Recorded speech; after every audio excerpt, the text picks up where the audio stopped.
Rael was the woman referred to in the title, and she admittedly arrived at the party a little late. On Motherland, Fort Salem Season 3 Episode 7, Rael still showed signs of trembling despite Willa's declaration that her daughter had recovered. Even so, it was a wonderful way to enter the scene and atomize a Camarilla shock trooper who was ready to fillet Tally. It sounds like Rael will need to utilize her witch bomb in the end, so she should take this opportunity to relax as much as possible. So, Willa said. Scylla permitted herself to be taken so that the others might flee, not suspecting that Rael was about to come. Can't they get a break, those two? The Bellwether unit was automatically a part of the session forces on the first day of the American invasion, which demonstrated how much defense was required. Except, of course, for Abigail.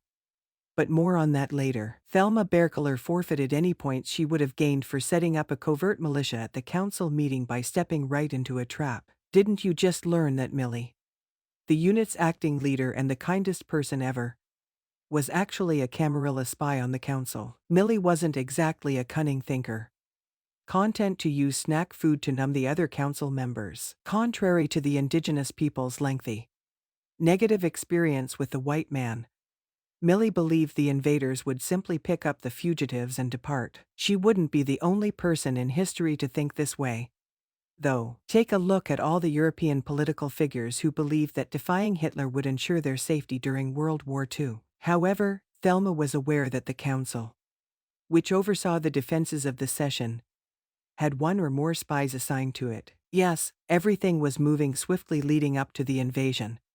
But shouldn't uncovering the traitor have come before admitting to using the militia? Fortunately, everyone in the team had already left for their missions and had avoided becoming a victim of Milla's treachery. If that hadn't happened, Tally and Scylla wouldn't have been able to save the council. How Scylla managed to track out the homecoming Tally and lead her driver to a reunion with Mac and his Dodgers via a crow was a little hazy. With this program, you occasionally just have to declare, magic happens, and keep going. Tally has improved her control over her scrying ability, which is now more reliable than it was earlier in the season. She was able to plan the council's rescue since her power was strong enough. Sure, the execution wasn't exactly flawless. Scylla was en route to a concentration camp for witches after consenting to be captured. Before Rael arrived, Tally was in immediate danger of death. But ultimately, the Council of the Great River was taken to safety by 3 witches and a small group of citizens despite a far larger number of enemy warriors. Alder has determined it's imperative that Tally learn to see into the past in order to reclaim the power now that Tally is getting the hang of her last 2 pieces of the first song. Alder deserves praise. The last 2 stewards of the first song were difficult for her to find, so she simply entered the lion's den. To be fair, Santos,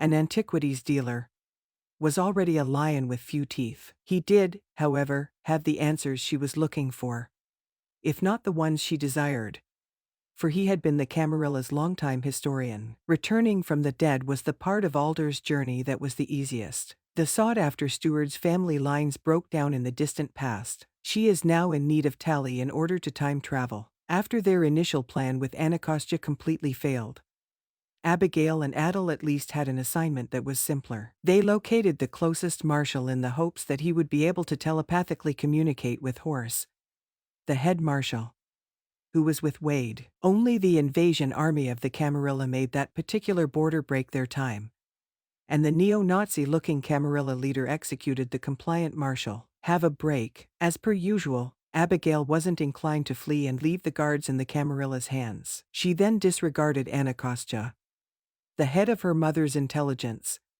and she and Adel continued to fight. The entire battalion, however, not the full battalion, was there. The pair were up against one haughty Camarilla Special Forces soldier who was ruling over a group of naive cadets who had no business being there. It was a brief conflict. Adel turned a troop carriage with his earth-moving abilities, which ought to have caused the attackers to hesitate. Then the Camarilla's neck was snapped by a masked Abigail, quickly ending the situation. Wasn't Abigail inspiring as she explained to the junior cadets just how to botch the assault from atop the flipped carrier? She made Petra proud, and she should have. She and Adel then joined Thelma's militia to fight while keeping the army command out of trouble with the Camarilla politicians by exploiting their outlaw status. It can't have been a coincidence that Anacostia and Nick met at that dinner. Was that the first phase of an army spree partnership? Thank you for watching. Please don't forget to comment, subscribe and give us a like.